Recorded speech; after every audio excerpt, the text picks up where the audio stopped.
Yo, what up? This is D Knight, and you're listening to the Pardon the Interaction podcast.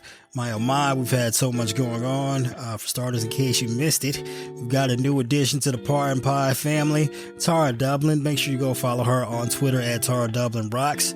Also, pick up a copy of her book while you're at it. Make her day, The Sound of Settling.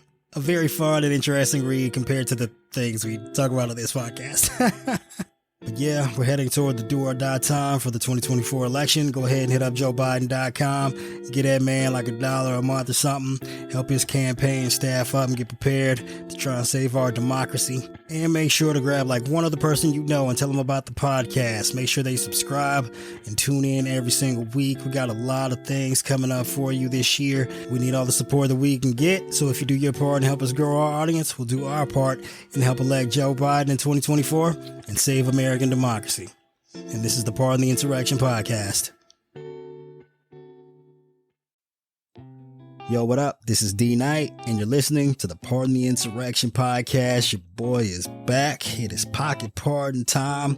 Happy Valentine's Day to all my people who celebrate, with the romance and the affection and the chocolates and the flowers and such. And, happy hump day to all of my people who don't. But before we get to the news, let's give a quick shout out to our sponsor, Sheets and Giggles. Of course, the CEO, Colin McIntosh. Go ahead and follow that man on Threads and Twitter at Colin D. McIntosh. He's pretty dope. He sent us some incredible sheets and a little goodie bag with like a sleeping mask and some t-shirts and some other stuff. But I gotta tell you, the sheets, they're the most amazing part of this company. They are fantastically soft and keep you wonderfully cool at night. And it ain't too late for you to get your romance on for Valentine's Day by getting you a new set of sheets from sheetsandgiggles.com. Go ahead and do that. And we got some links in the show notes if you would like to get a little discount on behalf of Pardon Pod. You're welcome. You deserve it. Treat yourself. Treat your girl. Treat your dude. Do what you gotta to make this live thing happen. But of course, we had the Super Bowl this weekend, and you'll have to excuse me. I know you probably showed up for the politics, but your boy over here is also a sports ball nerd, so bear with me for a minute. My boy Jordan did it. Patrick Mahomes did it again. He showed up to get the 2-peat done. Maybe we can see if he'll turn it around next year and pull off the 3-peat like the Bulls of old from the 90s, from I'm sure a lot of your childhoods as well as mine. There's a lot of argument out there about like who's the best quarterback to ever do it. I guess it's really not that much of a competition. It's like two names, Patrick Mahomes, Tom Brady. You can feel about that however you want to. I typically look at it like this, Tom Brady's got an incredible resume. But when you turn on them Tom Brady highlights and you put them next to them Patrick Mahomes highlights, you're like, oh, there's clearly only one of these dudes that is the most impressive guy we've ever seen at the position. It is Patrick Mahomes. And like the hate comes from like this. You probably don't remember this, but I remember this from when I was young. You'd be like, Jordan out here putting up 36 points a game, and like the media and the commentators would be hating on him. They'd be like, oh, he's just a scorer. He's a ball hog. He's not even that good. Like, blah, blah, blah. His teams don't win. And it's like, why are you hating on greatness in the moment? His career ain't even over yet. And he out here doing incredible things like putting up defensive player of the year performances while also like winning the scoring title. And then, you get a couple rings under your belt.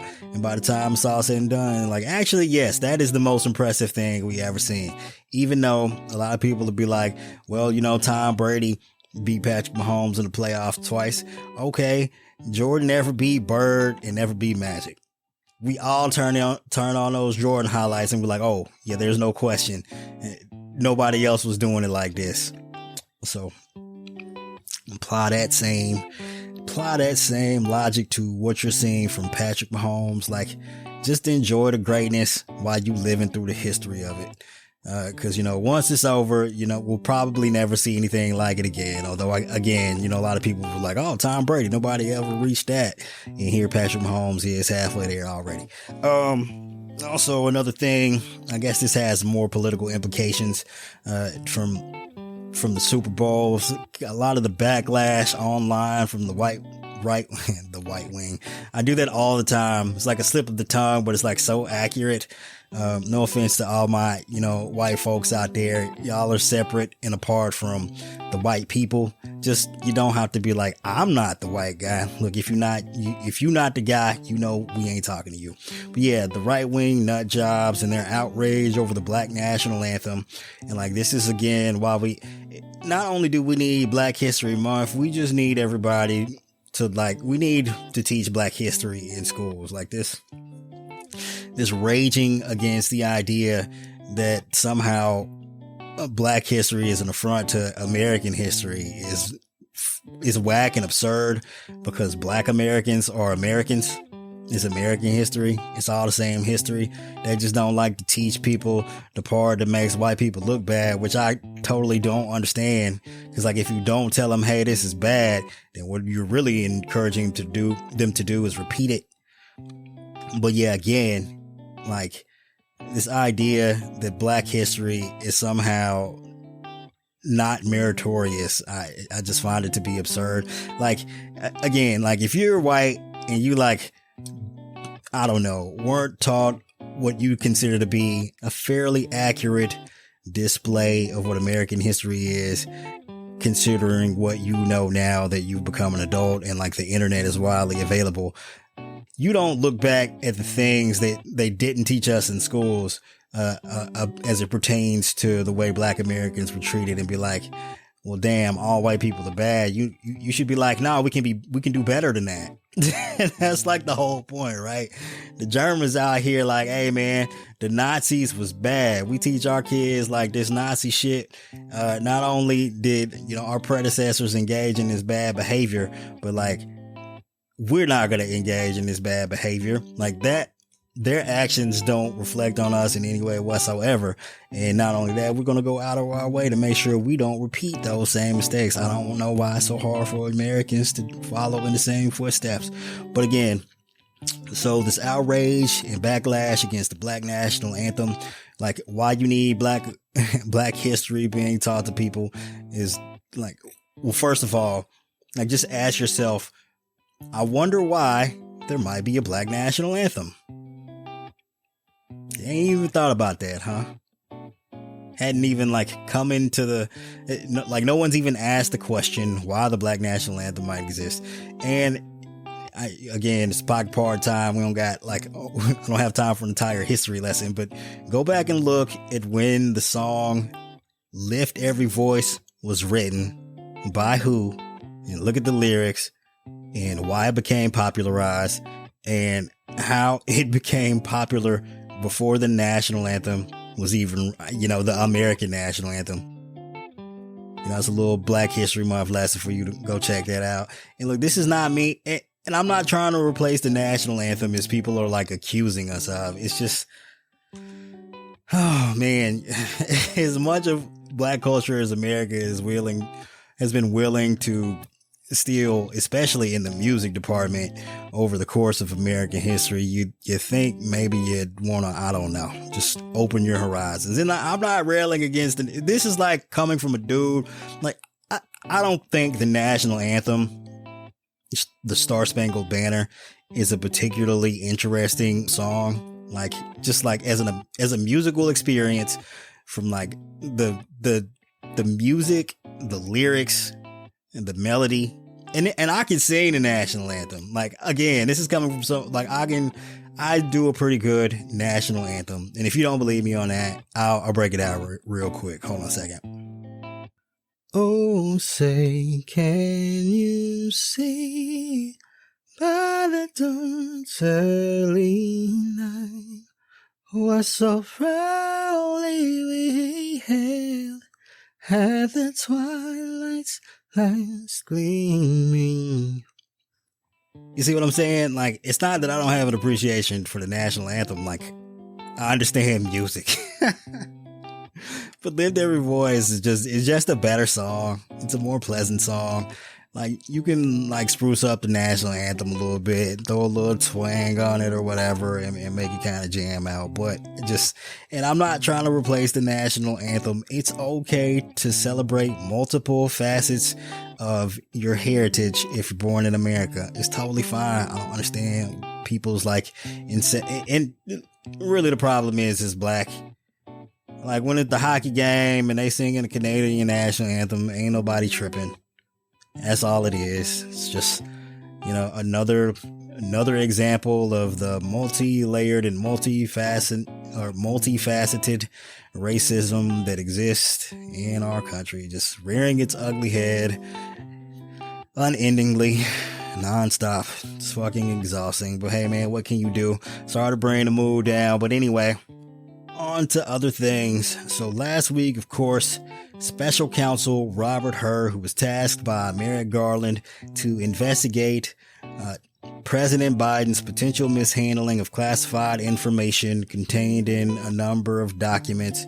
That investigation, which we got word that he was concluding his report and would be making it available to Congress, Merrick Garland, and that report would be made public, which of course did happen over the course of the weekend. There was a lot of controversy about some of the language in the document, considering that he wasn't bringing any charges whatsoever against Joe Biden or any of his aides or anyone in the government or just in anyone, period. No charges whatsoever. Yet he decided to include some very charged language about Biden's mental state, his mental acuity, his mental faculties, that seemed largely irrelevant to the matter at hand as it pertains to the classified information or the handling of it. And we can just cut to the chase here.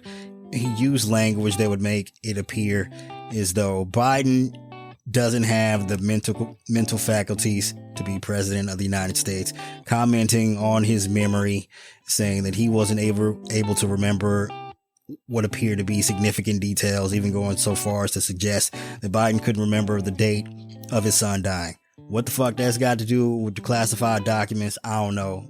Beau Biden's death, was that classified information? No. Why are you putting that in the report? And we all know why he's putting that in the report. He's a right-wing nut job. He's one of the 2 Trump holdovers in the DOJ that Merrick Garland appointed to investigate this matter, because Merrick Garland has this thing where he wants to appear as though he is not making any decisions based on political motivations, except when you go out of your way to find one of the few Trump dudes left in the department and you put that guy in charge of an investigation into Joe Biden that looks like you're responding to political pressures, right? This feeling as though you need to overcompensate for the fact that you're a Democrat, or rather appointed by a Democrat, is fucking insane. We've only had Republican special counsels, no matter what party the president is affiliated with. The special prosecutor, I guess, it's different statute now, but at the time, Bill Clinton was investigated by a special prosecutor who was a Republican. Bill Clinton was a Democrat. Special counsel who's investigated Joe Biden here, Robert Hur, Republican. Special counsel who's investigating multiple instances of potential crimes committed by Donald Trump, Jack Smith.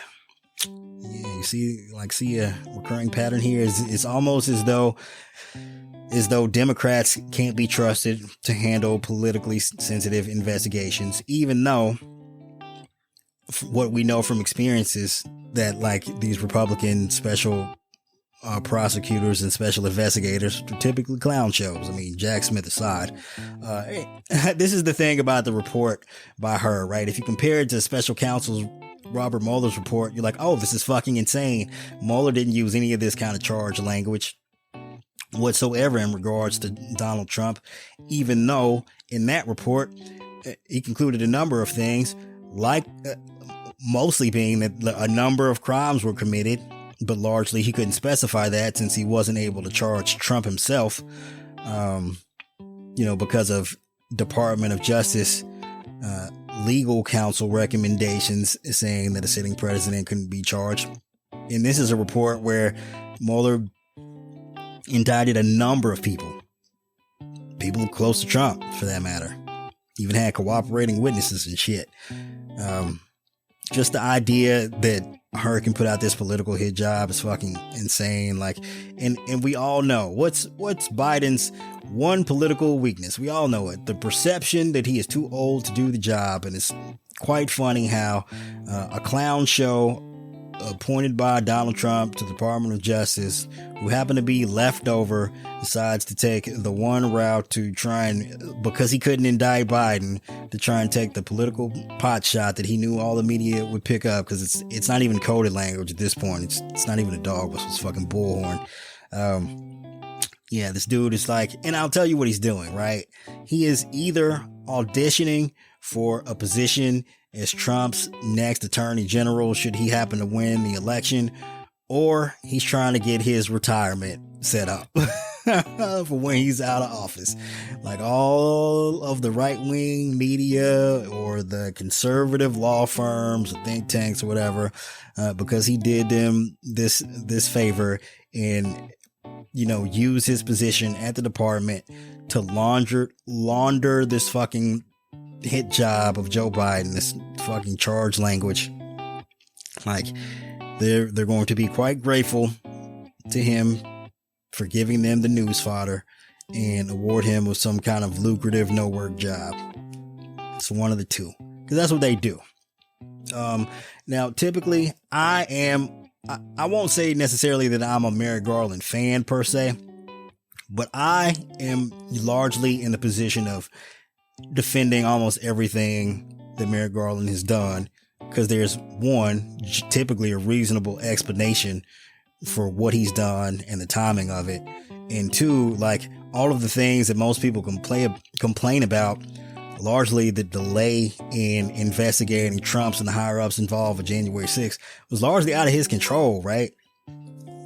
Like, well, not even just largely out of his control, but like in total ignorance of the steps that he did take to proactively make sure the investigation proceeded in a timely fashion given the circumstances. Because I think a lot of people forget that, like, his appointment was delayed. You know, you're like, oh, Biden took over in January of 2021. Why didn't Merrick Garland start the investigation in January of 2021? Well, because he couldn't get confirmed until March. That's because the Senate was ironically split 50-50, but Kamala Harris gave control of the Senate to the Democrats. But because it was a weird split, Mitch McConnell took that opportunity to delay handing over control of the Senate to Democrats for as long as possible, for the express purpose of slowing down the confirmation of Biden's appointees, especially at the Department of Justice. So Merrick Garland was already 2 months behind when he got on the job. And then, of course, there's this other fallout just from 4 years of the Trump administration that people don't talk about, right? Like, the dude sat around complaining for years about the fucking deep state. What you think he was doing while he was in office?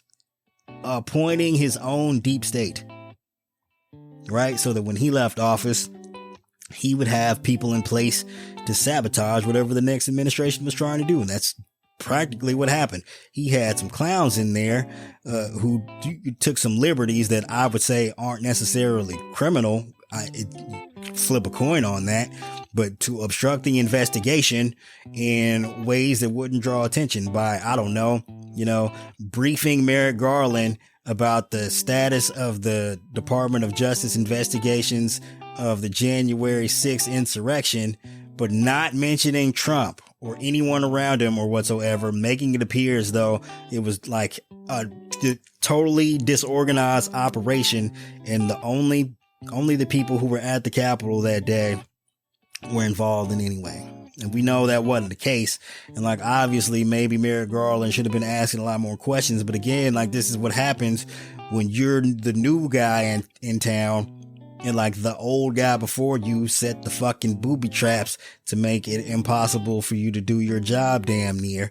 And then you got FBI Director Wray out here who didn't do shit to stop January 6th. Like, how's he even still got a job? Like, for all the complaints about Joe Biden, most of that energy needs to be directed at Christopher Wray. But that's another story for another time. Well, even when even after Garland took the job, like, go look at when his deputies were appointed, like his handpicked dudes. It took them months. But by the time we finally got a deputy attorney general appointed and I guess an attorney USA for the District of Columbia appointed later in the fall, like by the time that happened, the shit was up and running. They was out here seizing phones and looking at communications and going after dudes and whatever. And people like assume that like it was the January 6th committee that sparked Merrick Garland into action. No, that wasn't the case. What happened is they were trying to get the FBI to do all of this shit. And the FBI was like, we don't know if we can handle this shit. And that's why you had stuff happen like the post office inspector general out here arresting fucking Steve Bannon on Chinese yachts and, you know, seizing phones of Jeffrey Clark and raiding his house and shit. It's because the FBI is like out here like, hey man, we don't know if that's a good idea. And the same thing happened with the raid at Mar-a-Lago. The FBI agents on the case, like, we don't know if it's a good idea. And Merrick Garland was like, take y'all asses out there and go get them fucking documents. That was all Merrick Garland. Merrick Garland is like pulling the trigger on this shit. It's other people obstructing the investigation through, you know, seemingly non-nefarious means that caused the fucking delay. And like, there's some shit that's outside of his control. Now, this is me you're listening to. Like, again, one of the biggest Merrick Garland defenders.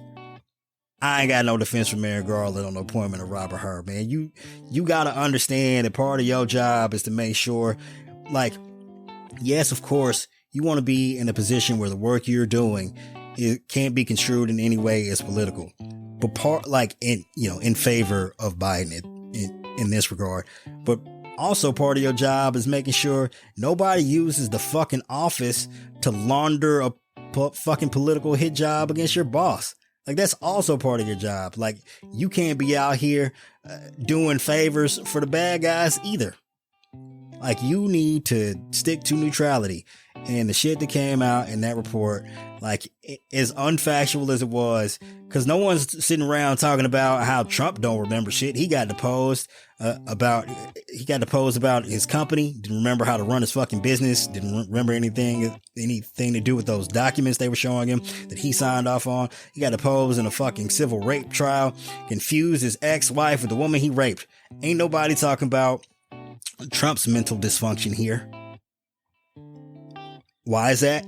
It's because it's not coming from like official DOJ letterhead. And that's why you got to look at Garland and be like, man, did you not read this report? Did you not review this? And like make sure this politically charged language was removed? Because like Hur stepped outside of his boundaries. And like, again, we know Hur is a right-wing shit show. That was the whole, like the entire point of leaving these dudes in their positions at DOJ so they could do shit like this. And then Merrick Garland goes and handpicks this dude, and like then the work product comes out and you're like, oh, it's a fucking dumpster fire. Like, not only is her responsible for that, but like you gotta be like, Merrick Garland, dog, this is part of your job to make sure this stuff like this don't happen. Because tell me what Robert Hur's qualifications are to review Biden's mental state.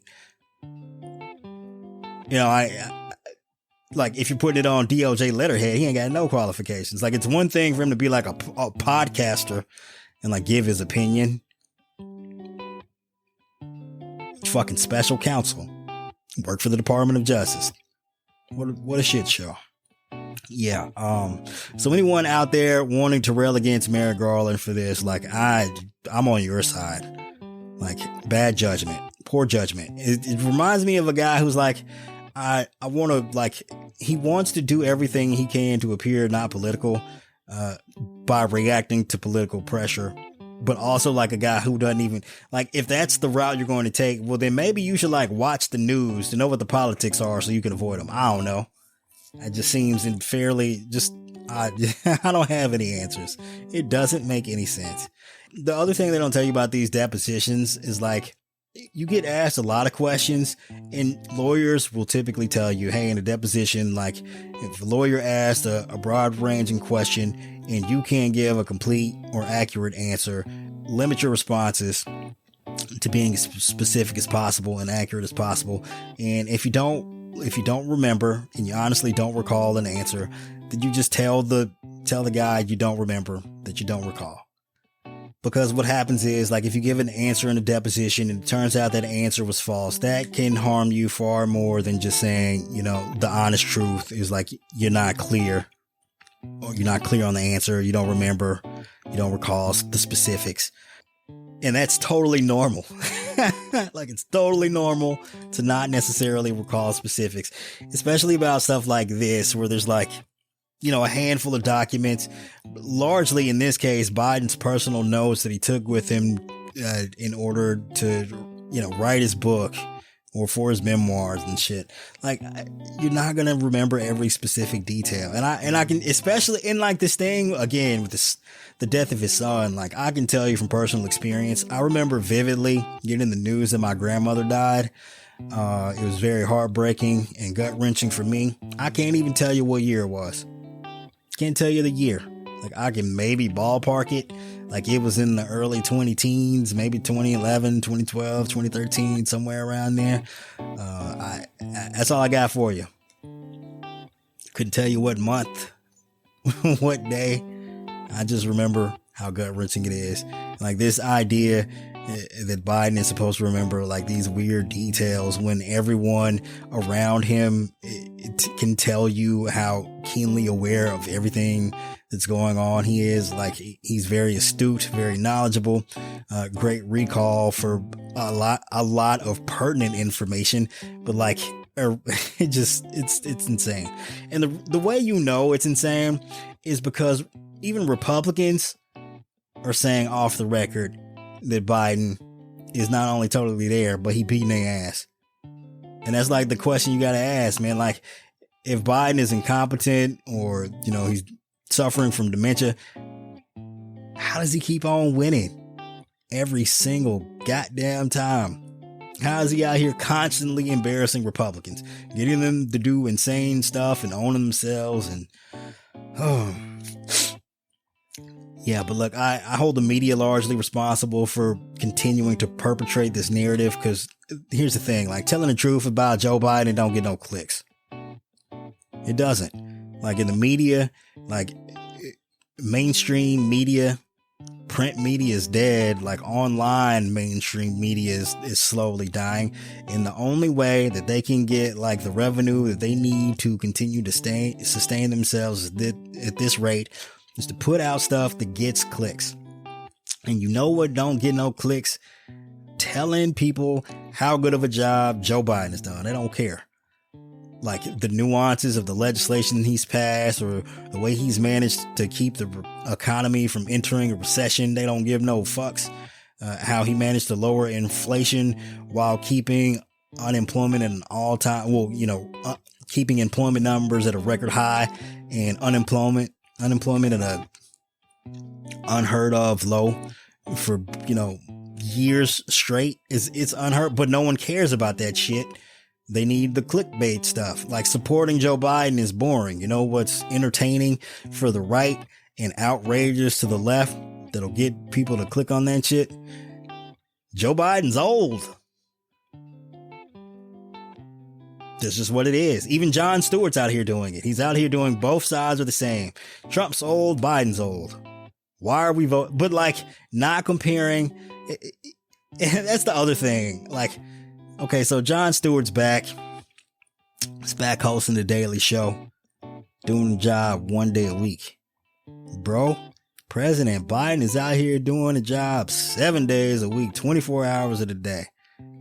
Your ass is too old to host the Daily Show 5 days a week. The fuck out of here with this. This is some nonsense. And I'm picking on Jon Stewart because it's like, it's just boring, dude. Like, we're sick of this. It's played out. Like, the both sidesism, totally asinine. You want to win me over. Like, compare the job Biden is doing to the job Trump did, and you'll come away with a totally different conclusion than just saying that they're both old. Because making them appear as though they're similar is just totally asinine in every possible way. And if you're listening to this podcast, you're probably well aware of that, and I'm just preaching to the choir. But the reason the media does this is because nothing is more valuable than the click. Not informing people, not educating people, not telling them the truth, but getting the click. The click is the most important thing. And what gets the most clicks, again, is because it creates outrage on the left and it gets the right wingers to click, is bashing Joe Biden. And the reverse is also true for Trump. You know what's really boring? Pointing out how fucking bonkers Donald Trump is. We all know it. And right wingers ain't gonna read that. And left-leaning people are like, yes, this is fairly obvious. The man is insane. You know what gets us to click on stuff? Stuff defending Trump. So, because we hate read it or watch it. And you know what gets the right all riled up? Like minimizing Trump's insanity. Because it gives them a permission structure to continue supporting Trump, and it gives them like ammo so they can wave it around to own the libs with. This is what the media has become. And I know I say that as I'm talking to you on a fucking podcast. Like, I'm a version of the media at this point to some degree. But I'm telling you the truth about how the shit works so that you understand when you see this stuff happening on the social media, on the news websites, on your MSNBCs, your CNNs and whatnot, exactly what is happening. Because if you don't know what's going on, it'll drive you fucking insane. And of course, doing the whole boring thing of telling you how good Joe Biden is and telling you how crazy Trump is. Yes, I'm totally aware. In my case, it's going to give me a lot less clicks than I could be getting otherwise. But I ain't out here doing this for money. The reason I'm doing this is because I don't want to end up in a gulag or an internment camp in 2025. Because Trump said he's going to start rounding people up on day one. He just said it again the other day. Did you see that in the news? No, you did not. And now you know why. And that concludes this episode of Pardon the Interaction.